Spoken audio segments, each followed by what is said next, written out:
Welcome to Serenity is Addictive, where we explore the benefits of 12-step spirituality in depth.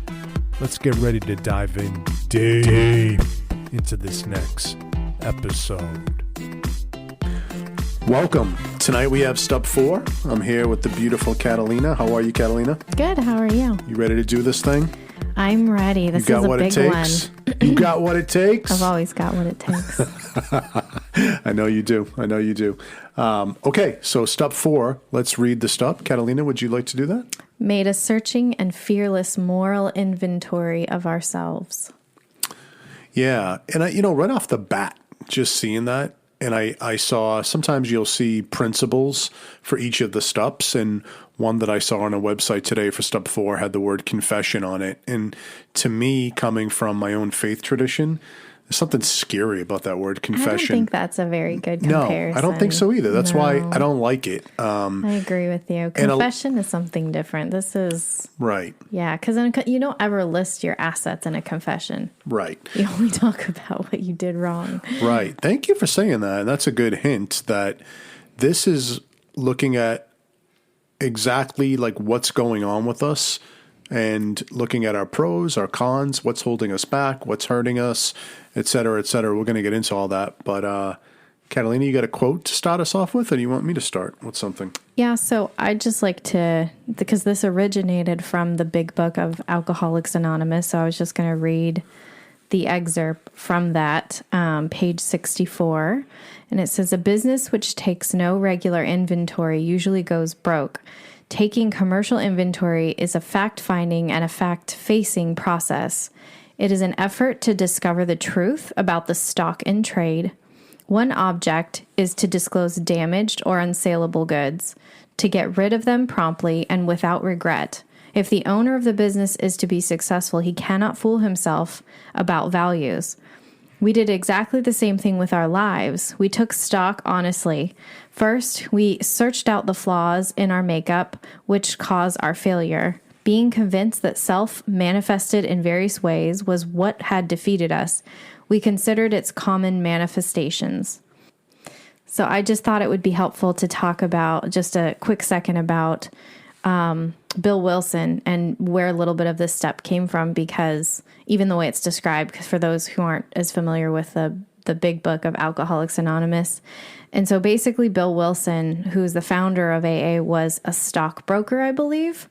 And so he took his business mindset, because I think he did valuations for businesses as part of what his work was, and helped investors to know what they should and shouldn't invest in based on the projections of how successful that business was. And so one of the things that was really important in the success of businesses is whether the owner of the business did inventory, if they knew what they actually had on hand, how much they had on hand of it, what was selling, what wasn't selling, and so on and so forth. So that's why if you're reading this or hearing this and you're thinking this sounds like business, that's where it comes from, because that was Bill Wilson's background. And so he related to that very well. So I just thought I'd put that little excerpt in there. Yeah, no, that's fantastic, Catalina. And it's true, right? And actually, to me, that's far less scary than calling it confession, right? Confession implies I don't know, I never really liked that word. And on the one hand. On the other hand, I do think it's powerful in the 12 steps and also in other faith traditions where they have a place you can kind of go and share everything that's going on, the good, the bad, and the ugly, without judgment, and to be kind of freed from that. There is something powerful to bringing it to the light. And I love how the big book talks about this, from a business perspective. We're just taking an inventory. If we own in a convenience store, we'd say, hey, let's look at our inventory, what's been selling, what's not. Hey, guess what? These old T-shirts that, we thought were really good 10 years ago, they haven't sold and they're taking up space. We could put something else in there. Let's get rid of that. And really it's that. A lot of people with the 4th step, a lot of old timers, especially in AA, sometimes will scare some of the newcomers, wait till you get to the 4th step. It's this big deal. And it's true. It is a big deal. Yeah, but it's not the end of the world. It's not the end of the world. Well, you don't want to scare people away from not doing it, because agreed. Nothing is every one of these steps is to help you have a happier life. and to Right. give you more freedom. So it's good. It doesn't have to be scary. And there's also many different ways and styles to do it, which sometimes can cause a little bit of controversy. So we'll get into that as we go. But Catalina. Yeah, so I wanted to talk I kind of wanted to break this step down as I was looking at it and kind of thinking about what I wanted to talk about with this podcast. I thought literally reading this step, and there are like 4 or 5 things that called out to me that I thought were really important for us to cover. So searching, fearless, moral, of ourselves are all descriptions of what this inventory is, and then what is an inventory. And so it's funny because I am not a stockbroker, and so I understood this example, but it's funny because I was thinking about if I was going to describe this to someone, how would I describe it? So maybe I love food because I thought of a refrigerator. I thought of if I was going to go through and do an inventory of my refrigerator, it's just listing everything in there. It doesn't matter if it's expired or not, but everything in there. And so, it's funny because it's kind of similar to what I think Bill Wilson was getting at, where it's trying to take the blaming out of it, I guess. I don't want to say take the moral out of it because it is a moral inventory, but it's not meant to be like list all your, I don't know, sins, or I don't know, Right. it's more than that. There's a lot more than that. There's a part of that because mistakes are part of our past, and mistakes are part of who we are, and it's part of how we learn. And even recognizing our mistakes is part of how we learn, but it's much more than that. And so I thought just clarifying what the word inventory is for those who might not be as familiar with it, and maybe relating it to something that's a little bit more, average. Not everybody's a stockbroker doing valuations of companies. No, I think that's great. And I was browsing through an Al-Anon book called Paths to Recovery, and they describe step 4. They say that it challenges us to take a thorough look at ourselves, the positives as well as the negatives. And I think that that's important to think about, that we're going to think about what's working and what's really good. And I remember an old timer when I joined some of the 12-step rooms said to me, he said, you will find that everything that you would consider a shortcoming or a character defect is actually a strength that's just been misapplied. Maybe you overused it or you underused it. And you'll also see a connection to how your natural instincts that are God-given and good that we have, that are very healthy and good. If we didn't have them, we would never leave the couch. We would never procreate. We would never get a job. We would never do anything. He said, so the instincts are good, but how if we overdo them once again or underdo them, they can get into problems. Or if we make the satisfaction of the instincts as the chief priority and the main goal of why we are here on earth, that gets us into a lot of trouble, because that in and of itself is not going to solve our problems, not going to give us happiness. And so it's really kind of straightening things out like a puzzle. And it almost is a puzzle because we haven't stopped in many cases to do this work. A lot of people don't do this self-exploration at this level. So what are your thoughts? And that's something that popped up for me too. Like, why would you need to do this inventory? What's the point of it? Right. And when I was thinking about this, I basically came to the conclusion that there are a lot of, I think humanity in general is just prone to having a really warped view of ourselves.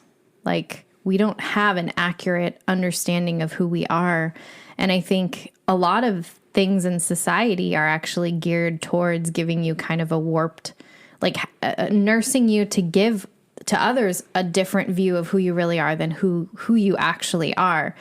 When was the last time that you went to a job interview and you talked to like a professional coach or something and they're like, just be who you are, or put a resume together and they're like, oh, just say what you really did. No, you've got to like market it and you got to doctor it up and you got to make it sound, it's funny because it's like the comic, the joke of like, you're basically describing screwing in a light bulb, but you're like, I assessed the situation and I saw the like making it sound all fancy, like you did this amazing thing. Or, I love Daryl's example in The Office where he does his resume and he's like shipped out 6.5 billion units or something. And Joe, who's the boss for a period of time, is like, is that pieces of paper? He's like, yeah. But, it's funny. I mean, Instagram and Facebook and, just there's so many areas in the world that I think make you feel like what you are is not good enough. And at some point, I think if you get really good at pretending and projecting this different person, you forget who you really are. And I think that's something that humanity is prone to anyways. We're not particularly good at seeing what we really are. We're not particularly good at seeing what we actually are. Like what our actual, I don't think we're necessarily as good sometimes as we think we are. Sometimes our egos play into it and we think we're, God's gift to the world. And also, or the opposite, where sometimes we beat ourselves up and we think we're the worst human being that ever walked the planet. And so I think that, part of the importance of this inventory is to give us a clear idea of who we really are. Because how can you fix or change or alter behaviors or ideas or belief systems if you don't know what you're really dealing with, And so I think it's a lot of us we're not our own subject matter expert. Yep. We're just not. We don't really know ourselves that well. And so this is to really help get deep under the hood of each of us with ourselves and really introduce us to ourselves. Again, back to, it's not about just listing out every mistake you've ever made. I mean, that's a part of who you are, and that's also okay, which is one thing that it helps to teach you, is that it's okay to look back at your mistakes and not crucify yourself or throw yourself off a cliff. It's okay, accepting mistakes is an important part of being a human, but it's really hard to do if you don't know how to do it the right way, or with compassion and with patience and whatnot, which I would consider the right way. So, no, beautiful, Catalina. And to complement what you're saying from Paths to Recovery, there's another line in step 4 that says, lovingly, we are told to approach step 4 with self-love, kindness, honesty, and balance. And in another area, they talk about doing this inventory. The purpose is we don't know which character defects are blocking us off from recovery, or another way to say that, what's blocking us off from the promises, what's blocking us off from more happiness, peace, and joy. And if you think about it that way, how cool, you can flip it and make this thing really positive. All I'm doing is taking a look at my life, not to shame myself, not to beat myself up, not to say I was so bad. Matter of fact, shaming ourselves is a defect we'd want to get rid of because it's not healthy. Anything that's against loving ourselves and taking care of ourselves is a defect we want to get rid of. And sometimes people associate step 4 with doing that. And even when I first did it, I had a little bit of that in me. But the actual truth is I'm just trying to look at what is blocking me off from this higher power, the one who has all the power, the one that wants to help me to make my life easier. What is blocking me up from happiness, peace, and joy? So I think that that's very important as we go along.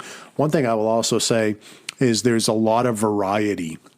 So Catalina opened us up from the big book, which is very appropriate because it is the mothership. AA is where we got these 12 steps from Bill Wilson. And then we have a lot of spin-off groups, and Al-Anon is, I think, the first one. And so I'm quoting you from some Al-Anon literature, but you got all these other programs that have spun off. And AA has a particular way of doing it, but even within AA, there's people who do it in different ways. But you'll hear people say, I do it the big book way. You'll hear people say, I do it the Joe and Charlie way. I've done it the big book way. I've done it the Joe and Charlie way. I've done it in Al-Anon, and I've done it in other programs as well. And it's all been good. Instead of having that debate whose is better, it's all good because each one kind of approaches it in a different perspective. It's kind of like music, right? If it's good music and you're listening to different artists, it can all be beautiful and good. But maybe we'll touch a little bit on some of the differences in each of the different programs as we talk more. Go ahead, Catalina. I know you have something itching to say. No, I mean, I think everything you said is good. I think I have actually two quotes that touched on some things that you said. One of them is about the why. And again, back to why would the average person find it helpful to do a moral inventory, you know?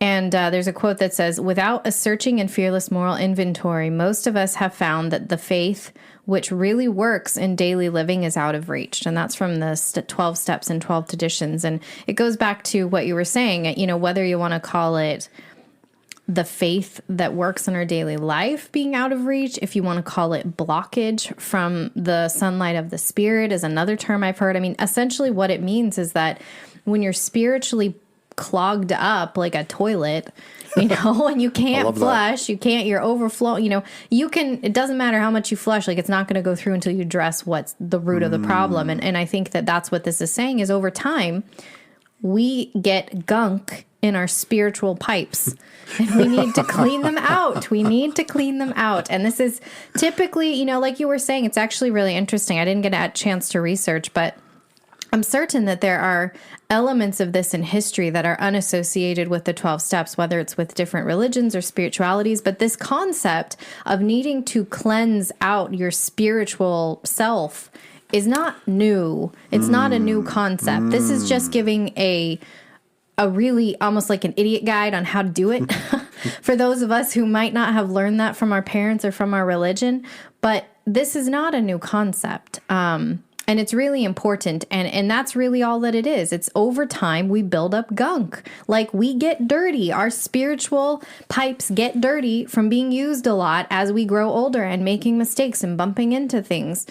And behaviors that we've learned that were helpful, you know, that's another thing is this concept of outgrowing behaviors, which is something else. I have a second quote, but did you want to say something? I did want to say, because ahead. you just said something, two really very profound and important things. I love that analogy that I had forgotten until you said what you said about the gunk, but I used to talk about the garbage disposal. Step 4 is a garbage disposal. So when you have gunk trapped in your sink, you have to press your garbage disposal to clear it so the water can flow beautifully and freely. When you don't clear that and it just sits there, the water's not going to flow through. And the water, if you want to think about it, is your higher power's grace, right? You can think of it that way. We want that grace to penetrate because we need that help and assistance. We don't, I guess, do I say we need it? It's very advantageous to have it. It's a much harder road without it. It is a gift that's free, but we somehow have blocked and gotten our own way. That's one thing. You mentioned another very beautiful thing about how even like if you not even think about the 12 steps, I know I've said in the past, like every saint or any great person of goodwill throughout our history inadvertently, in my opinion, has done some elements or principles of the 12 steps. I think because if you think about the 12 steps, it involves some sort of self-reflection. It is freeing yourself from the things that keep you in bondage, bad habits. There is some type of connection with a higher power or, you know, the good of the universe or whatever you'd want to call it, nature. You know, there's something where you're looking at your life and you're trying to improve in a very healthy way. So I think I agree with what you're saying there. But go ahead, let's get to your next quote. Yeah, the next quote that fit really nicely with this is from a book called A Hunger for Healing. And it says, in step 4, we call it a moral inventory because we compile a list of traits and behaviors that have transgressed our highest or moral values. We also inventory our good traits and the behaviors that represent them. In our life's moral inventory, the defects or dysfunctional behaviors might include some that once worked. Some dysfunctional behaviors may have saved our lives as children, but as they are now out of date, self-defeating, and cause us a great deal of trouble when we use them as adults. And so I love that because I think so many of character defects, if you want to use that phrase, that we have, or at least that I have, you know, it was easy for me to look at those and look at them from, you know, my religion glasses and say, well, that's wrong and that's bad and I shouldn't do that and that's a sin and that's a, you know, whatever. But what step 4 helped me to do is to look underneath those and to really understand, well, where did these come from? And a lot of them came from survival skills as a child. When you grow up in an environment where you have certain traumas going on, you have to adapt. That's literally in our DNA as a living creature, is to adapt so that we can survive the situation. The trouble is that when we learn these behaviors, sometimes we never unlearn them when we get out of the situation. And so I've described it in the past as like, if you're a child who grows up in a war-torn country and you grow up hearing bombs drop and hearing planes go by and hearing machine guns shoot, and your parents teach you, or you learn, okay, when a bomb is dropping and I hear that happening, I have to duck and cover. Or when I hear machine guns, I have to do this. Or when someone knocks at my door, we hide because it could be someone trying to kill us, Those are survival skills. You would die in that environment if you didn't have those skills. But take that child and take him out of that war-torn country, put him in a peaceful country, and he's growing up just going to school and trying to have friends, and he is still using these behaviors. He hears someone driving a car down the street and he thinks it's a bomb and he has to duck and cover, or someone knocks on the door and these are not healthy behaviors. These behaviors will actually make it hard for him to have a normal life. That doesn't mean they're bad or that he's bad for doing them or having those habits. No, that just means that they were useful at one time and that they're no longer useful. But the important thing is, and we'll get onto this in further steps, but you can't just have them in a vacuum. So this is the first step to, identify them. And then later steps will kind of go in what to do with them after identifying them. But I just think that is such an important thing to highlight, because a lot of times people just focus on, a bad habit, not really seeing like, well, where did this bad habit come from? What's the originator? What's underneath that bad habit? Because I haven't met a bad person yet with a tough habit, or somebody who didn't have some sort of justifiable reason for where that habit came from, whether it was the best coping mechanism or the best behavior, even at the time, is a different story. But I know it came from the will to survive and the will to try to navigate an environment that's very tough to navigate, or a situation, or, whatever. I love that you mentioned that. I think it's extremely important, and it's beautiful to have that perspective. It's a more deeper look and a more thorough analysis of the entire story. You remind me of a sponsor I used to have who his sponsor said to him one time, for one of his addictions, like, thank God you had that addiction growing up, or you might have blew your brains out. So, addictions to me are false solutions to the problem. They're not the problem. The problem is the stuff underneath.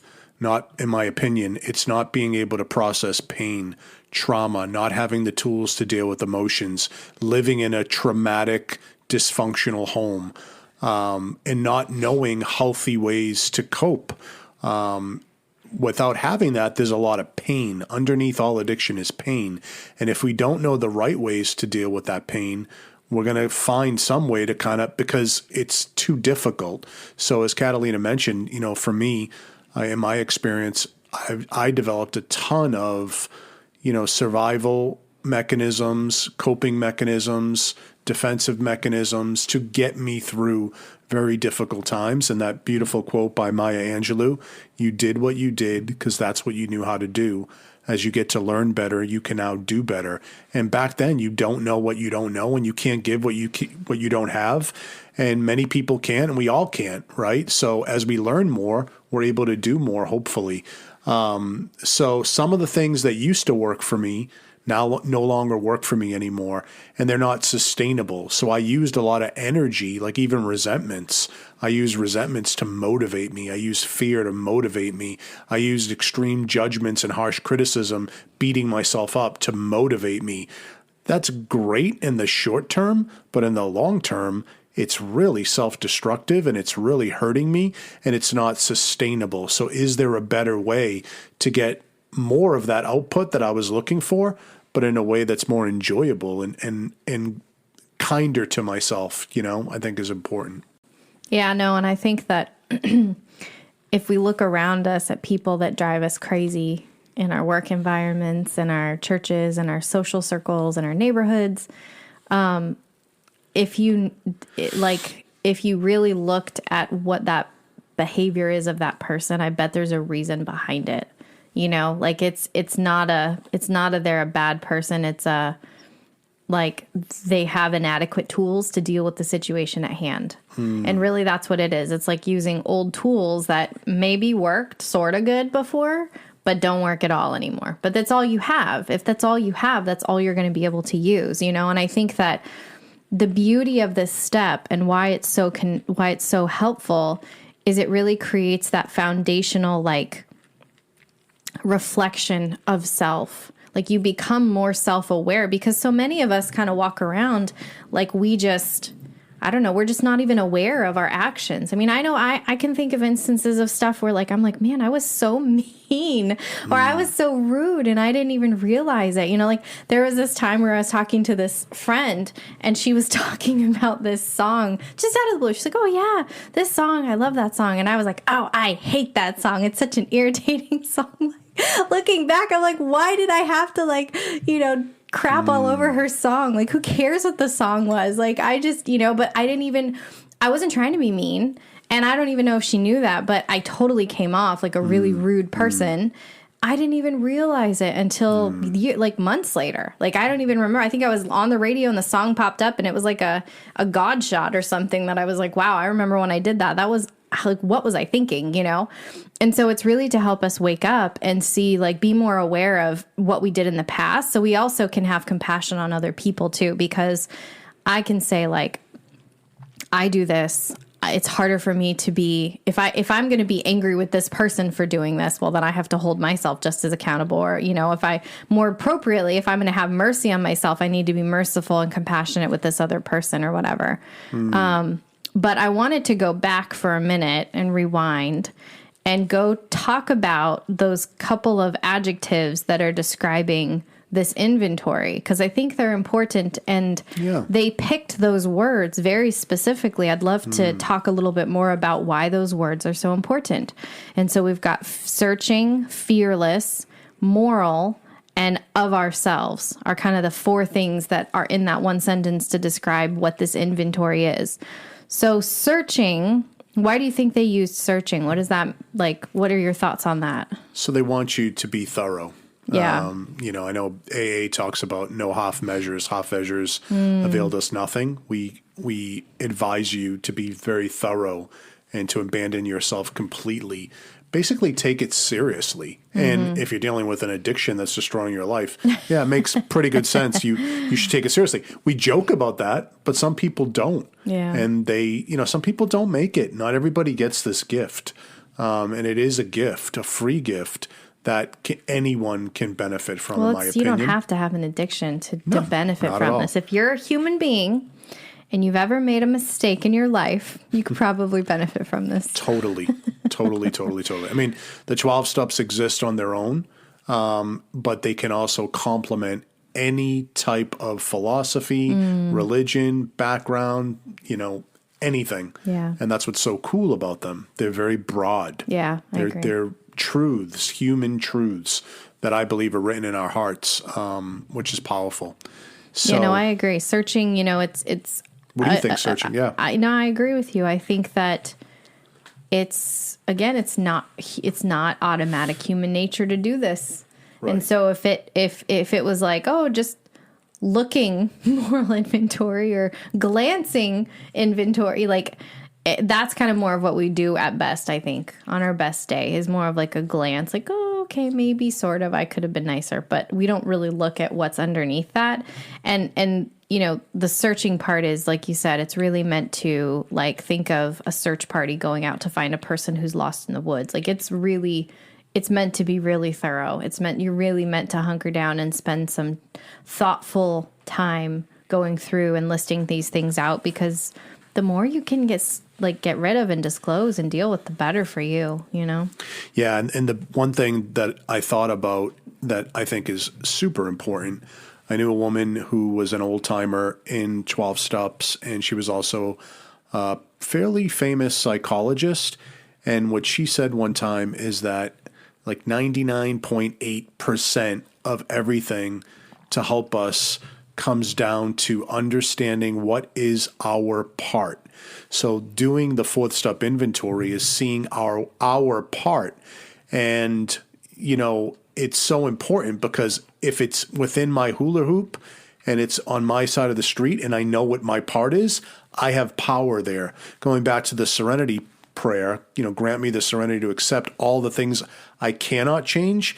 Everything that I can't change is not my part. And what happens is we have a tendency, or I have a tendency, or many people do, to get that confused, and I'm wasting energy trying to control things that are outside of my circle when I got to learn on what's within my circle. But to do that, I need to really take a deep look to see. And it's interesting, just to give another example. I remember when I went to a Step 4 workshop, they gave descriptors of 4 different types of defects, or even 3. Selfishness. So I would look at myself, was I selfish in this situation? I'd say no. Then I looked at the list where they gave like different descriptions of selfishness. When I read the things on the list, I said, oh my gosh, I am. So that's taken a more thorough look. Same thing with fear, same thing as with self-will, within consideration. Like it really helped me to ponder, and then I could see, okay, here's what I'm doing wrong. And one of my favorites is if you ever deal with really toxic people, you know, we talk about that slogan, don't go to the hardware store looking for bread. And many times that's my part. I'm going to this person expecting them to be someone they're not. And I have this high expectation for them to be something that's not realistic. My part is to fix my expectation because it's not realistic. Accept that person for who he or she is. And if they're really toxic, have a boundary, you know, a stronger boundary than pretending that it's not there, or trying to make them out, you know, who they're not being. So that's something I can control. Without knowing that, I walk into that same trap over and over again. But anyways, I don't want to digress. No, too far actually, down. bled right into of ourselves, because and I think that's why they put that in there, because whose inventory is it? It's our inventory. Yes. Because it's really easy when you're recalling a resentment or a hurtful situation to either from an egotistical perspective, to imagine that you are the innocent victim and this person did this horrible thing to you, or truly something was done to you. And, you know, like I think people struggle with, and it's hard if something happened to you as a child, because obviously a child is not, I think is less culpable than an adult. You don't have as many choices and stuff. But what's interesting is even you can look at your part there, because something horrible can happen. And we could be doing, our part could be not necessarily what happened when you were a child, but it could be, how are you nursing that wound now? Mm-hmm. How are you keeping that wound open? Because naturally our wounds want to heal. Like literally, biologically, spiritually, mentally, that's how we're created. That's how we exist. But so how are we keeping those wounds alive, or the nursing those resentments or things like that? And I think it's important to make note that clearing out resentments does not mean, and forgiving people does not mean that you forget.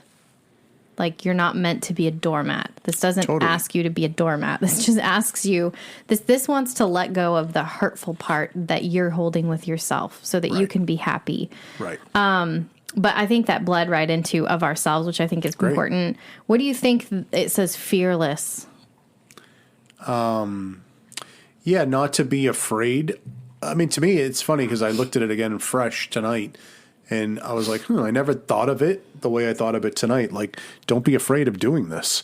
You know, like fearless, like hit it hard. There's nothing to fear. Don't be afraid of it. Like, and there is nothing to fear. Once again, you know, the other thing, being a sponsor, which I have been for years, and, you know, talking to other people with more experience and listening to a lot of fourth steps that I have, you don't really hear too many things all that interesting. You know, you come to see that as humans, we all have very similar challenges.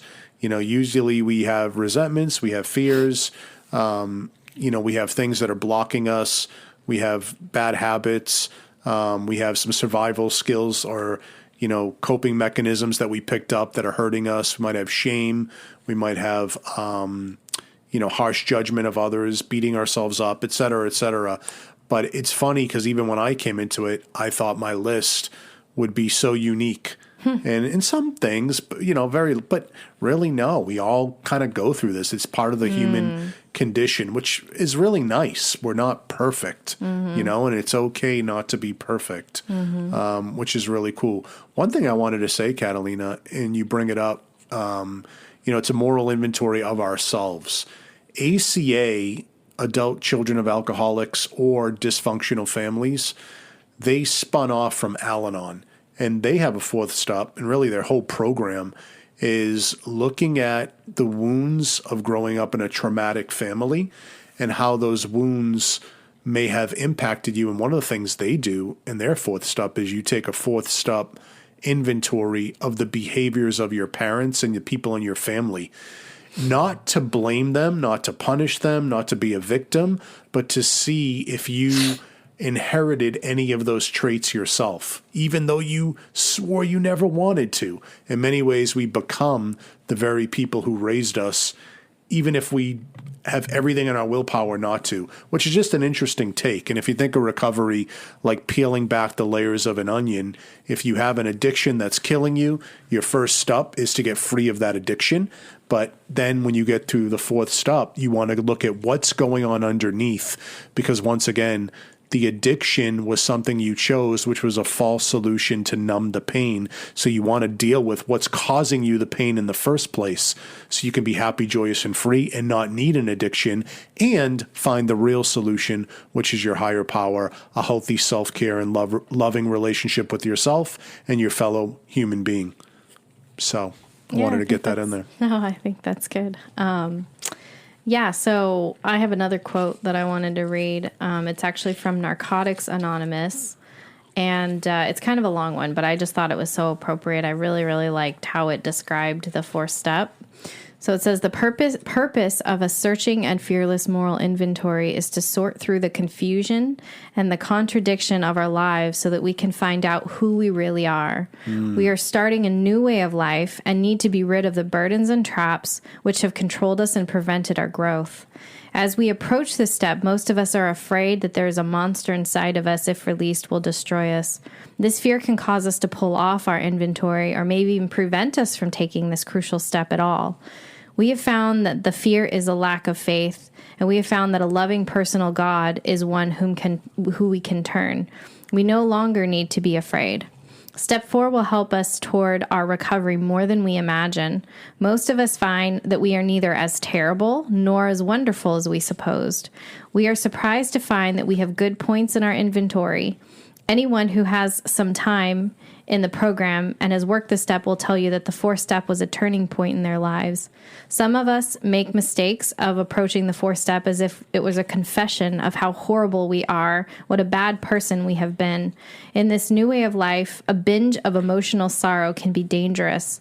This is not the purpose of the fourth step. We are trying to free ourselves of living in old, useless patterns. We take the fourth step to gain the necessary strength and insight which enables us to grow. We may approach the fourth step in a number of ways. I just really like that it talks about it's not this, I love that phrase of it's not a binge of emotional sorrow. It's not just, all this horrible stuff. And it's funny because I think that often people who are in a struggle with an addiction, or at least are aware of struggling with an addiction, tend to be really perfectionistic. We tend at the root to be really hard on ourselves. And oftentimes that comes from a parent or a legal guardian or some sort of figure in our lives when we were younger who was really critical of us, or we interpreted their behavior as being really critical to us. And so we learn to be really critical of ourselves. And so a lot of times that's why this step seems so scary, because we think it's just going to confirm all the horrible things that we kind of keep deep, dark down inside, of like how awful we are as a person. And it's not that at all. It's actually trying to help us.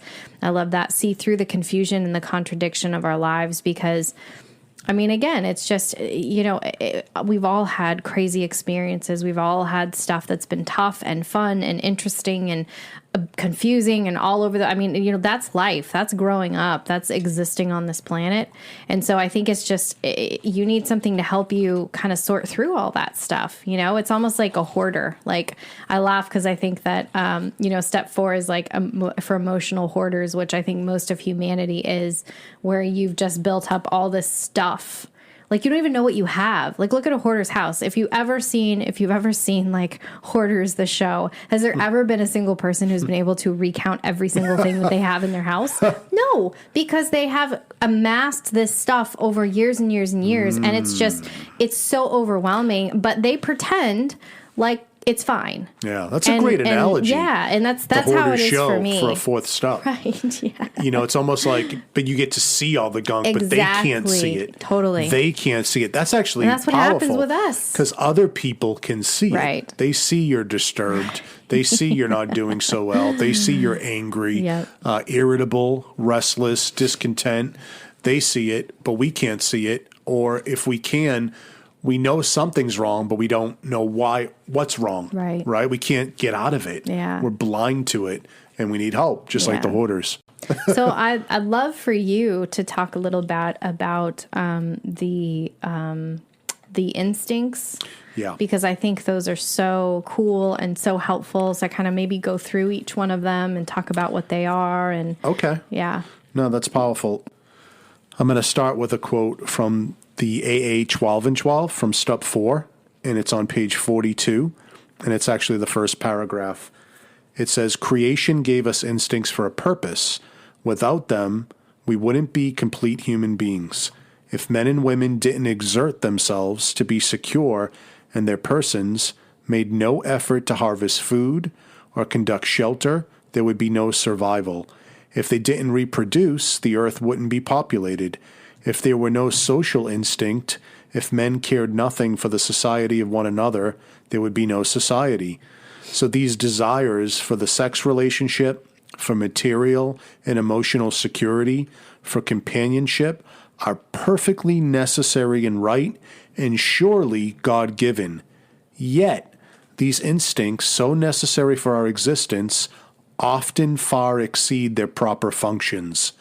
Powerfully, blindly, many times subtly, they drive us, dominate us, and insist upon ruining our lives. Our desire for sex, for material and emotional security, and for an important place in society often tyrannize us. When thus out of joint, man's natural desires cause him great trouble, practically all the trouble there is. No human being, however good, is exempt from these troubles.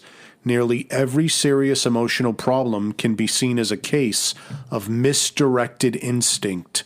When that happens, our great natural assets, the instincts, have turned into physical and mental liabilities.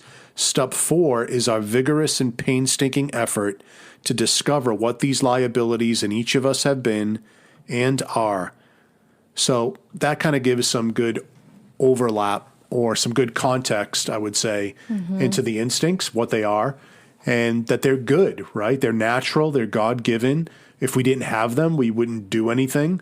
So they're healthy, just like animals have instincts. We have human instincts, but we overdo them or underdo them, and they cause us all sorts of problems. And a lot of times it's the overdoing, right? So whenever I know I've done many Step 4s, and one time I had a sponsor. He was kind of tough in this one area.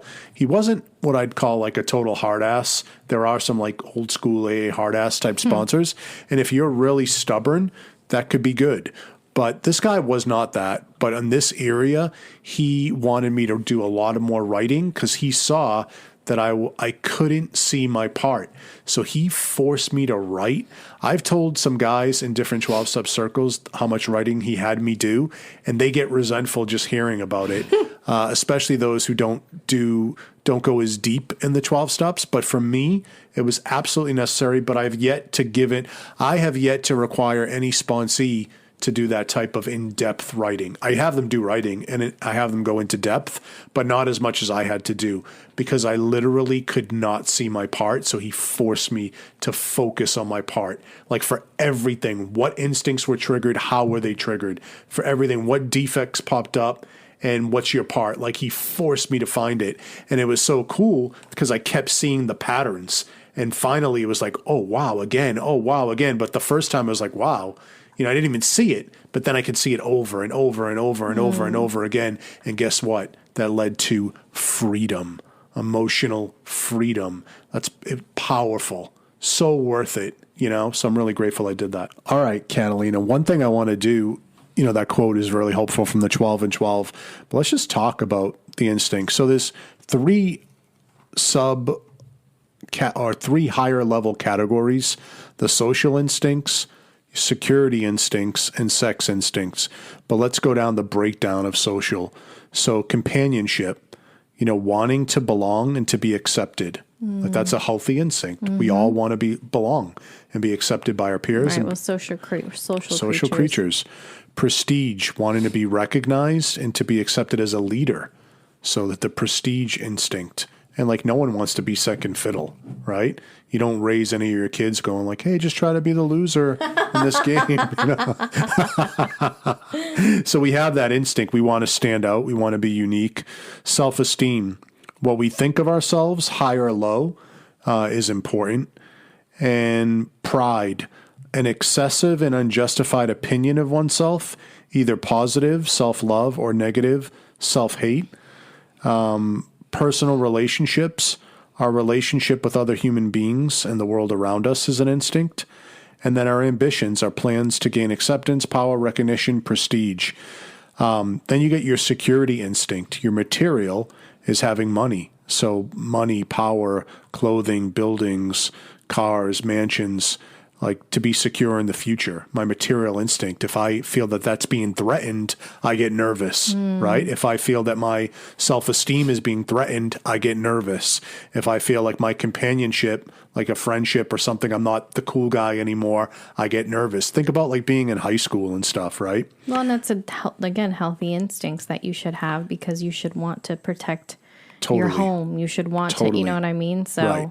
But then if you grow up in a household where your family only thinks about material stuff and your value is only material, then you're going to have an out of whack material instinct, right? You're going to be like thinking that's the most important thing. Right. Yeah.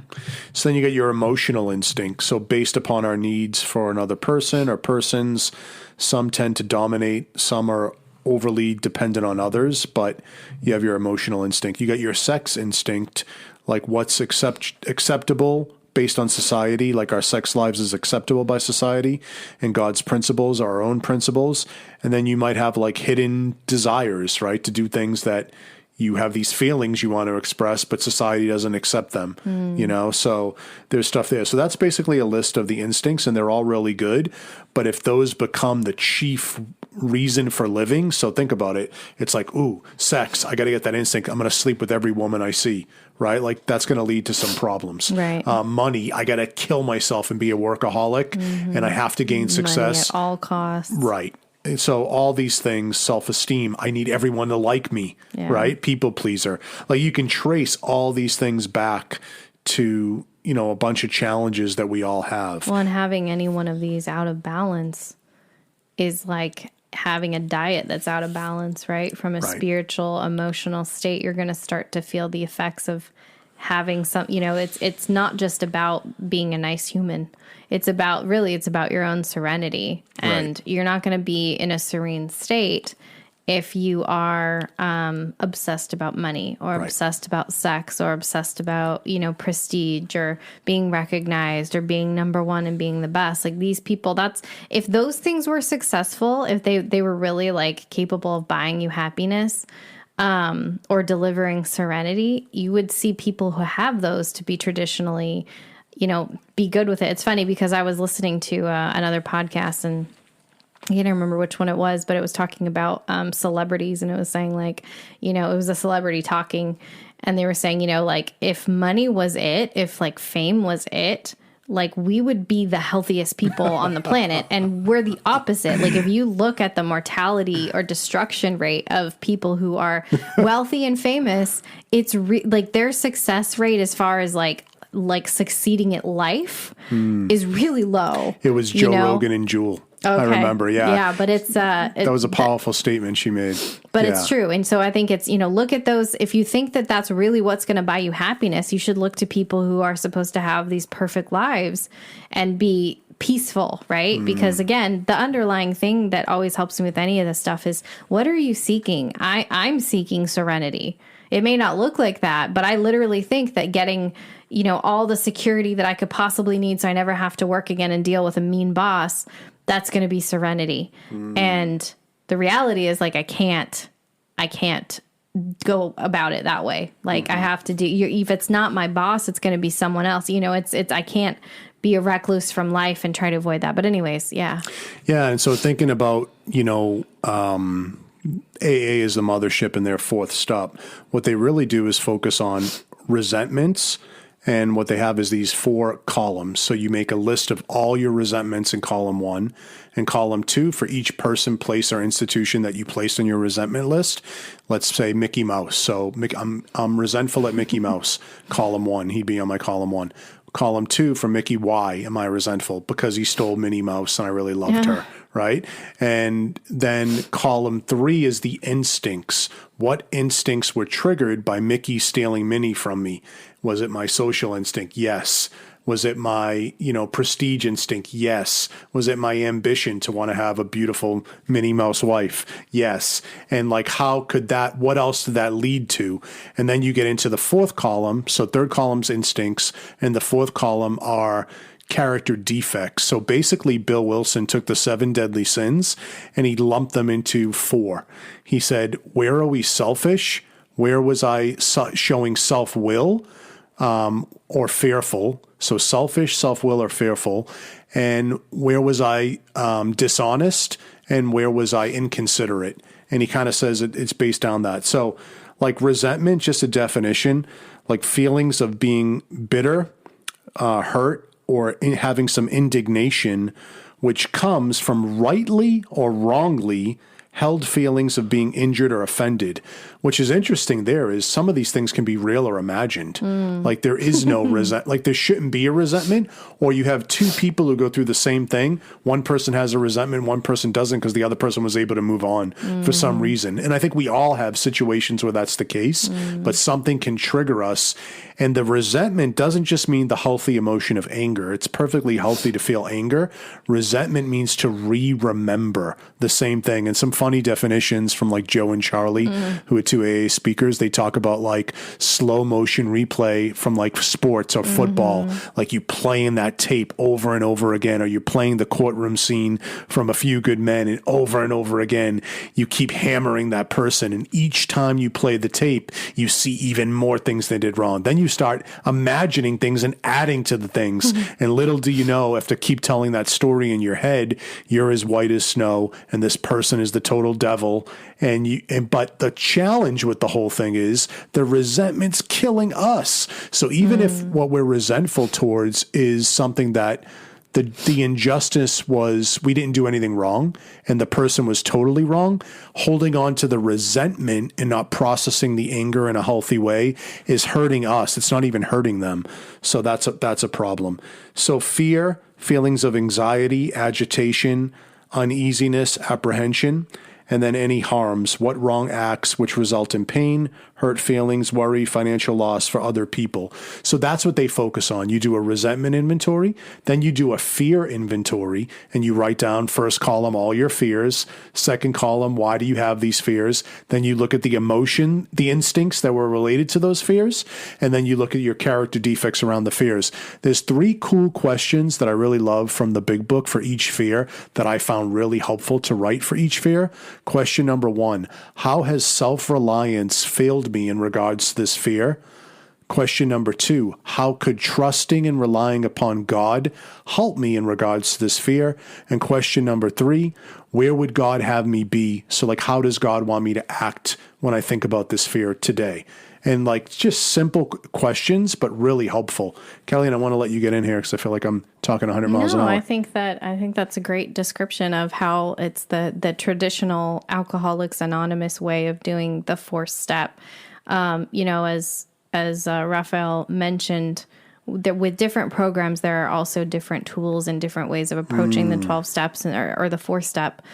And so one of those is codependence and Al-Anon and basically loved ones of addicts or people who have lived or grown up with addicts. And there's a book called Blueprint for Progress, which is a really good 4-step inventory book, but it approaches it a little different. It's more like a journal that asks specific questions for you to fill out. And so it goes into all these different kind of similar instinct areas, but it's just kind of try to help you really think through each of the different areas and what you're like recalling, kind of what have you done certain things. And there's even a section where it talks about, like your assets and whatnot to really help you think through those, because people who are, I think probably anybody actually, addict and co-addict is probably the same, but I know for sure co-addicts have a really hard time of seeing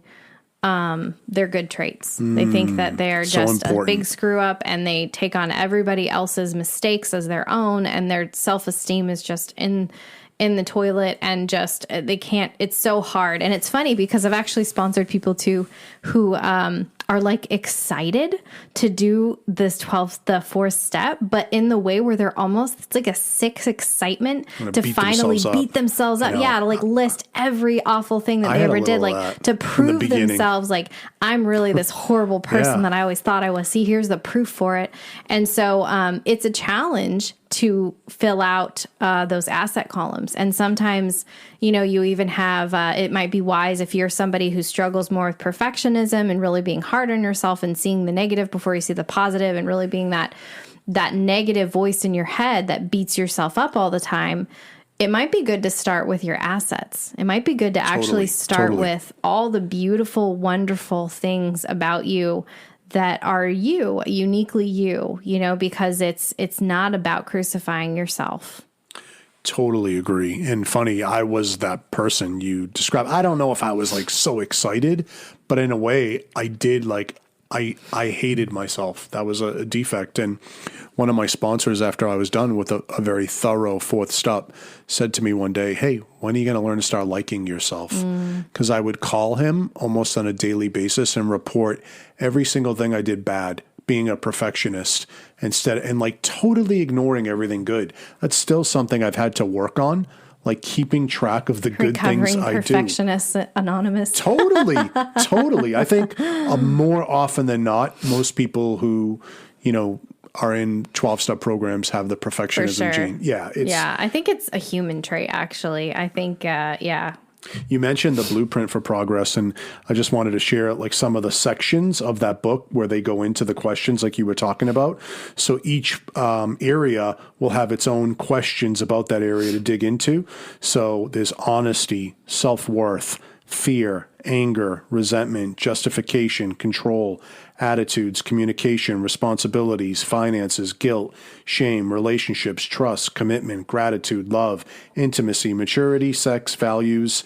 So they really dive in Al-Anon. And like Catalina said, a lot of the questions are geared to the assets in those areas, and like talking about like how to give yourself kindness. And I know like I've heard so many beautiful things from the Al-Anon books and just the people who are deeply involved with Al-Anon. Like one of the things that was big for me is like someone told me like God wants you to make mistakes. Like doing God's will means you're going to make a lot of mistakes. And so you need to learn how to be compassionate toward yourself as you make the mistakes and try to learn from them and extend that courtesy to other people, which I thought was beautiful.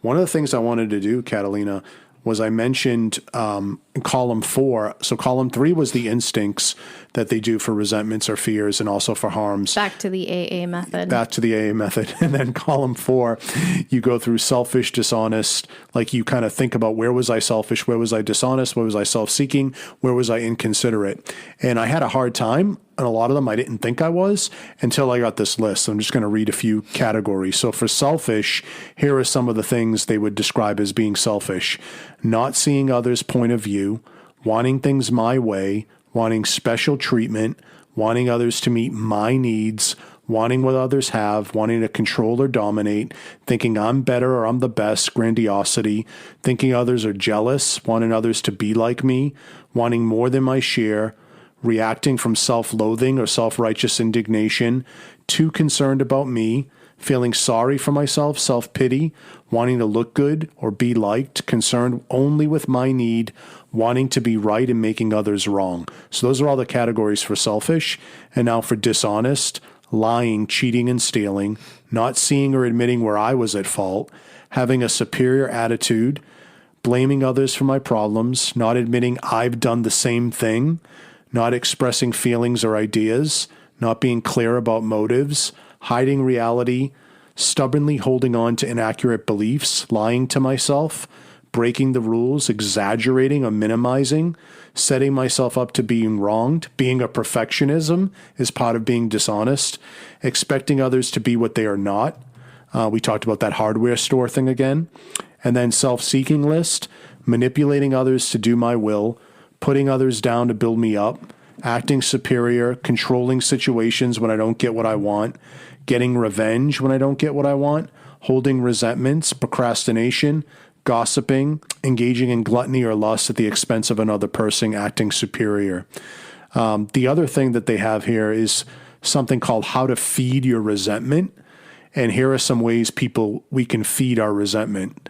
Awfulizing an event, making a molehill into a mountain, replaying tapes over and over in our head, believing lies, exaggerating stories, unrealistic expectations, unwilling to take responsibility, denial, frozen in fear, defiance, keeping secrets, failure to forgive, failure to accept conditions, etc., etc.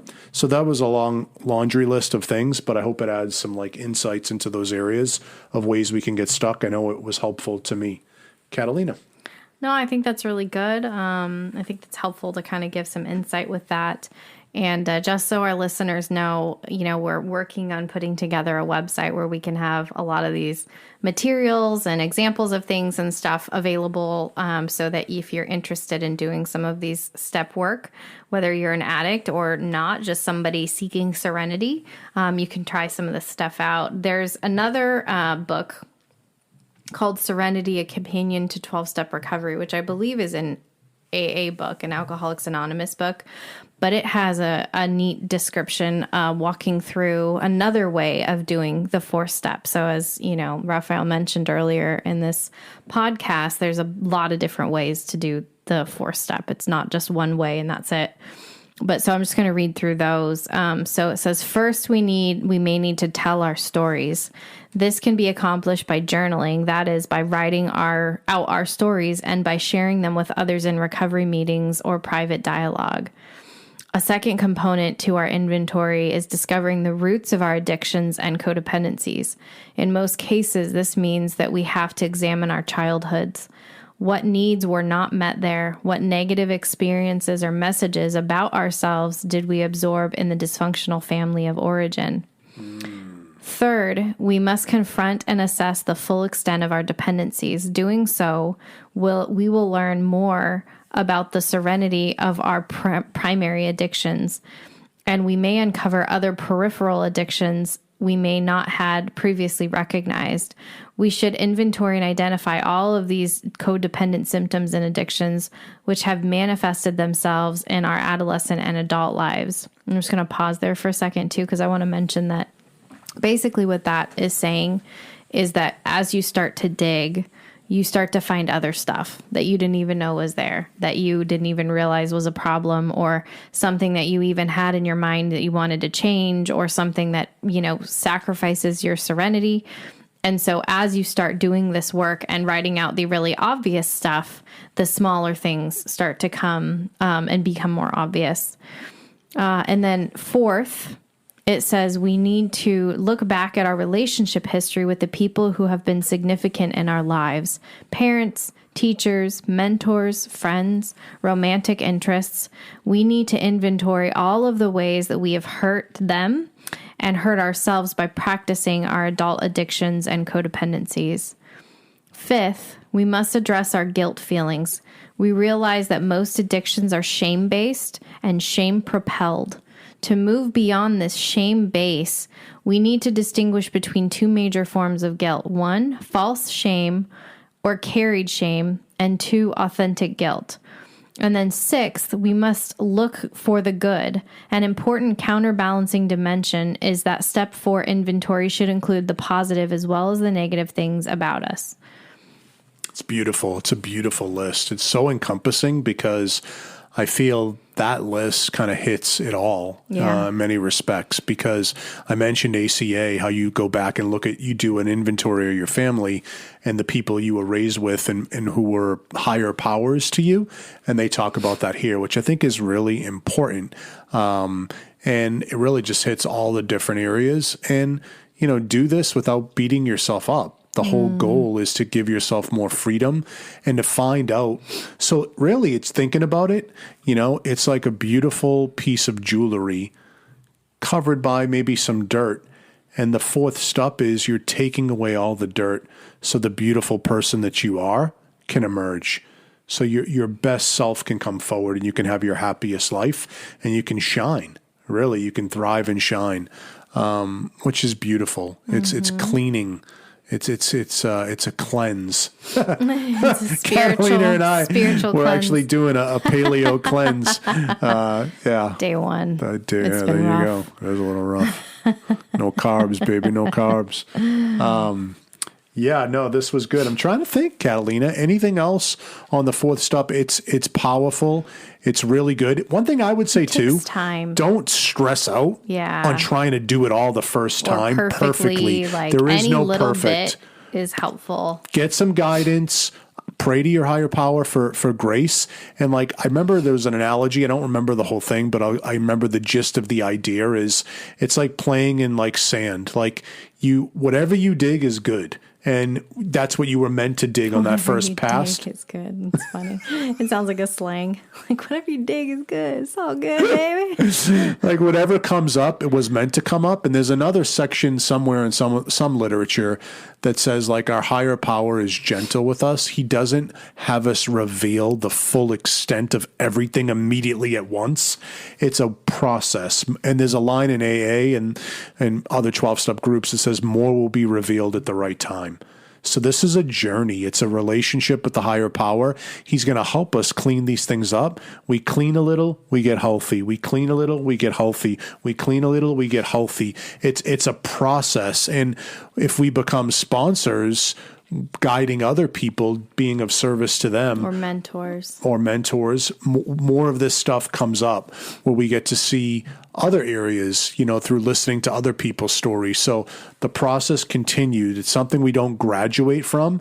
It's something to be lived. And the promises and the benefits and the payoff gets deeper and deeper and deeper and more beautiful the more we go down this path, which is fantastic news. Mm-hmm.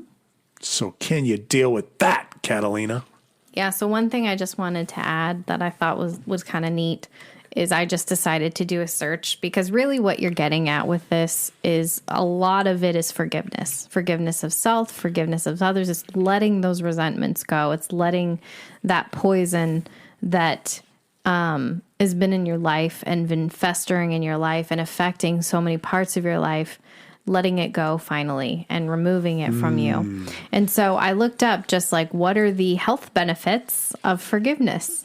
And so I actually popped up the Mayo Clinic, which says that these following are the benefits, which I think every single one of these you could be getting from working step 4 and the corresponding step. So healthier relationships, improved mental health, less anxiety, stress, and hostility, lower blood pressure, fewer symptoms of depression, a stronger immune system, improved heart health, and improved self-esteem.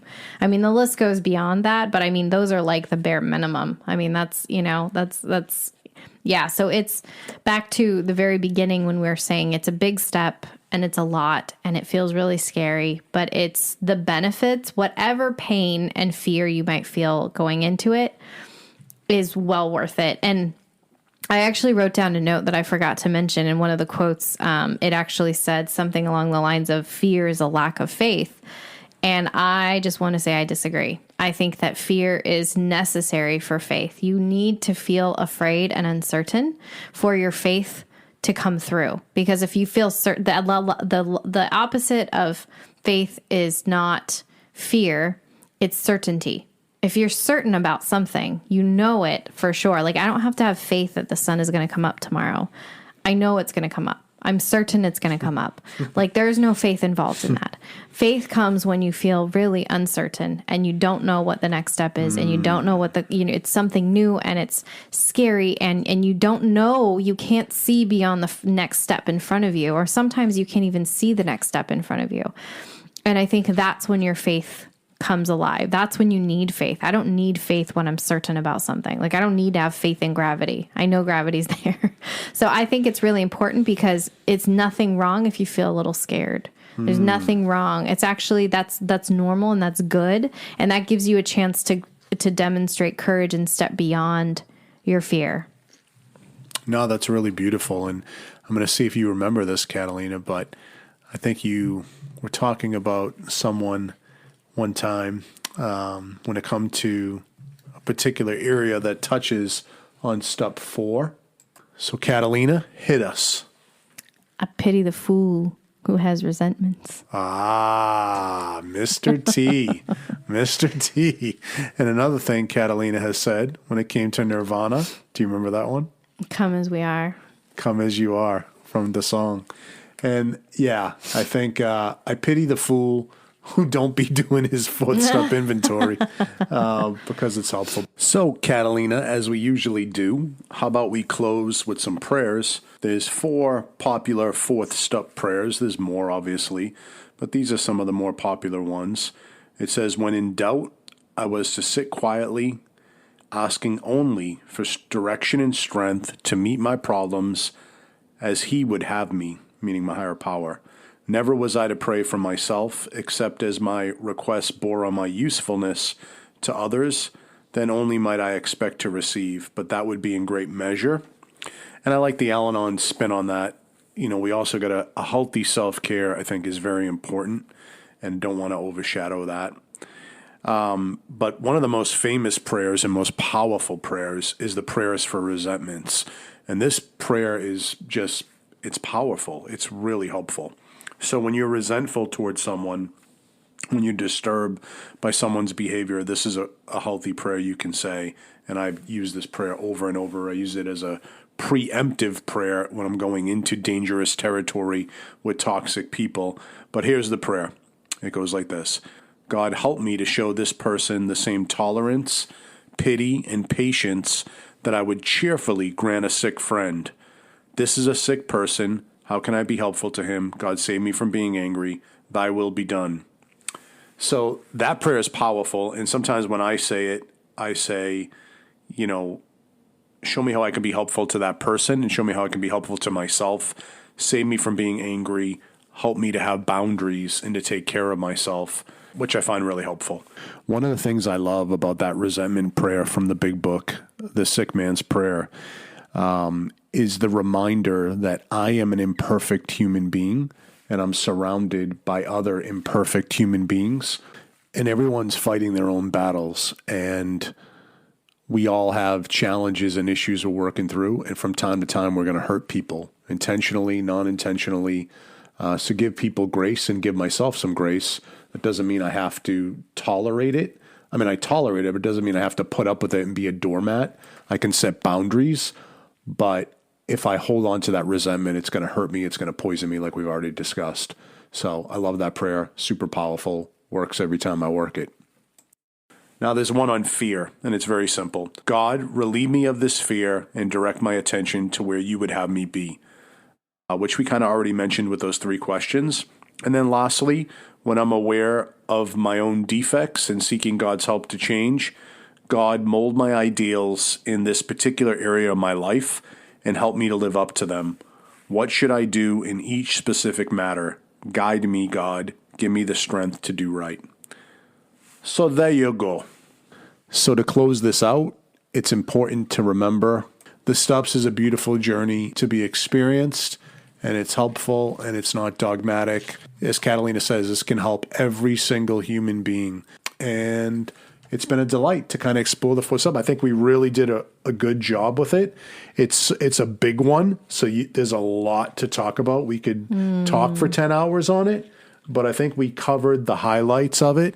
The key thing is to kind of do it, keep working the steps, keep living the steps, and go through the process to remove more of the things that are holding us back so we can shine and have a more healthy, fulfilling, joyful, happy existence. Serenity is addictive. Serenity's addictive, baby. Once you get a taste of it, you want more. I don't know about you, but I'm addicted to this serenity. Thanks so much. We love your feedback as always and appreciate any of your insights. Thank you to our listeners. Thank you so much. Have a great one. Take care. Thank you for listening to Serenity is Addictive. Until the next time we meet, keep trudging your road to happy destiny. Peace.